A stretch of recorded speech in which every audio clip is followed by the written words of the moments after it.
Guys, এই যে গ্রামের রাস্তার অবস্থা খুবই খারাপ। বৃষ্টি হওয়ার পরে এরকমই হয়ে যায়। দেখেন, মানুষ হাঁটতে চলতে অনেক কষ্ট হয়।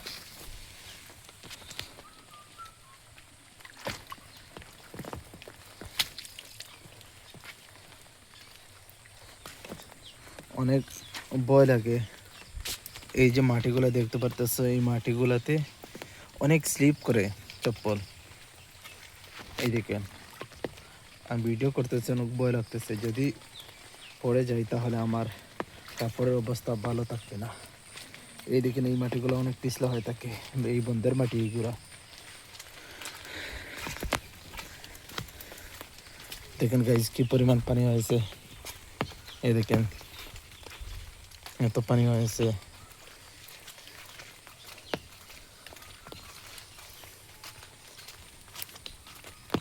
দেখেন গাইজ, এই যে গরুর ঘাসের মধ্যে পানি হয়ে গিয়েছে। এরকম যখন মেঘ বৃষ্টির সময় হয়ে যায়, বারিশার সময় হয়ে যায়, তখন এইরকম হয়ে যায়। এই জায়গাতে অনেক পরিমাণে পানি হয়ে যায়।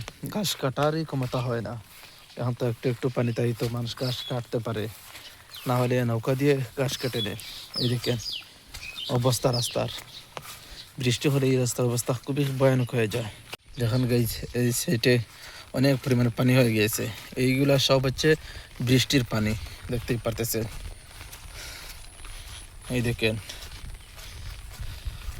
অনেক সুন্দর লাগে এই সাইডটিতে যখন হেঁটে হেঁটে যাই কোথাও।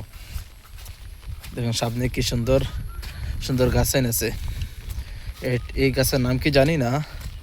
সামনে আরেকটা গাছ আছে, সেটার নামও জানি না।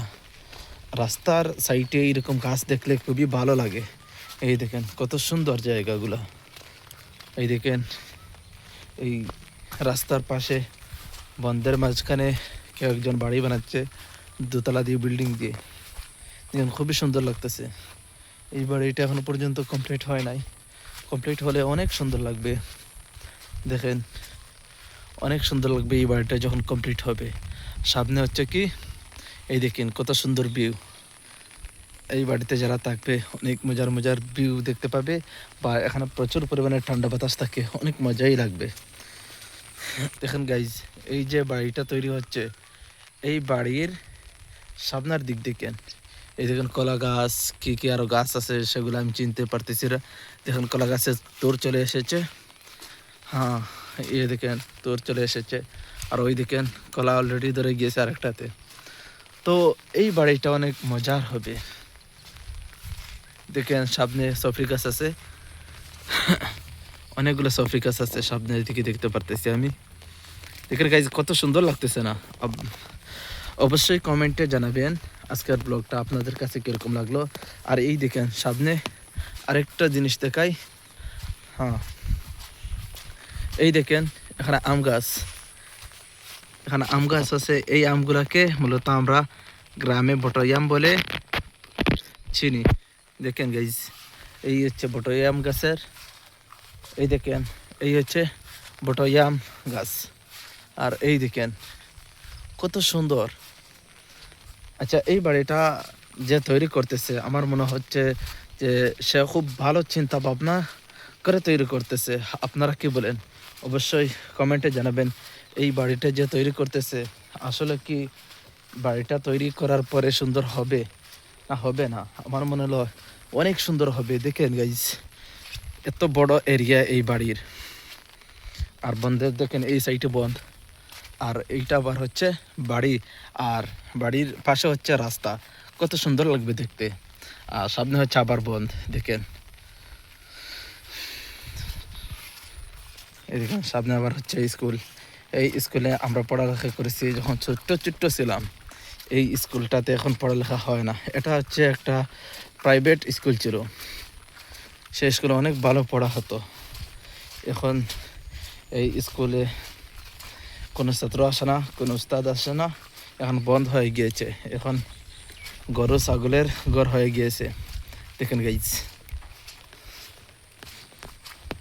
এই হচ্ছে স্কুল। স্কুলের অবস্থা দেখেন, ভিতর ভিতর দেখেন। হায় হায়, অনেক বাজেভাবে পড়ে আছে এই স্কুলটা। এই স্কুলের নাম ছিল বন্দর স্কুল। আমরা যখন ছোট্ট ছোট্ট ছিলাম তখন বন্দর স্কুল নামে পরিচিত এই স্কুল ছিল। দেখুন সামনের দিক, আজকে গাইজ খালি জাস্ট ভিউ দেখুন, কত সুন্দর ভিউ দেখেন। এই রাস্তার দিকে হেঁটে যাওয়ার সময় আমার অনেক ভালো লাগে। প্রতিদিন আমি এই রাস্তা দিয়ে হেঁটে যাই, স্কুলে হোক বা বাজার হোক, যেই জায়গায় হোক না কেন আমি এই রাস্তা দিয়ে হেঁটে যাই, কারণ এই রাস্তা দিয়ে গেলে অনেক ভালো লাগে। এই দেখেন গাইজ কত সুন্দর ভিউ। আপনাদের গ্রামে এরকম ভিউ আছে কিনা অবশ্যই কমেন্টে জানাবেন। দেখুন গাইজ কালকের তুফানে এই একটা গাছ ভেঙে দিয়েছে। এই দেখেন গাছের অবস্থা খুবই ভয়ানক করে দিয়েছে তুফানে।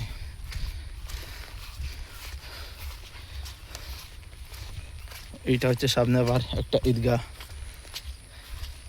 ঈদগাহ তো আপনারা বুঝতেই পারছেন, যারা মুসলিম মানুষ তারা বুঝতেই পারবেন। ঈদগাহ ঈদের দিন নামাজ পড়া হয়। এই দেখেন এটা পূর্ব টঙ্গীবাড়ি যে সবচেয়ে বড় ঈদগাহ এইটা। এখানে একসাথে অনেক মানুষ নামাজ পড়তে পারে।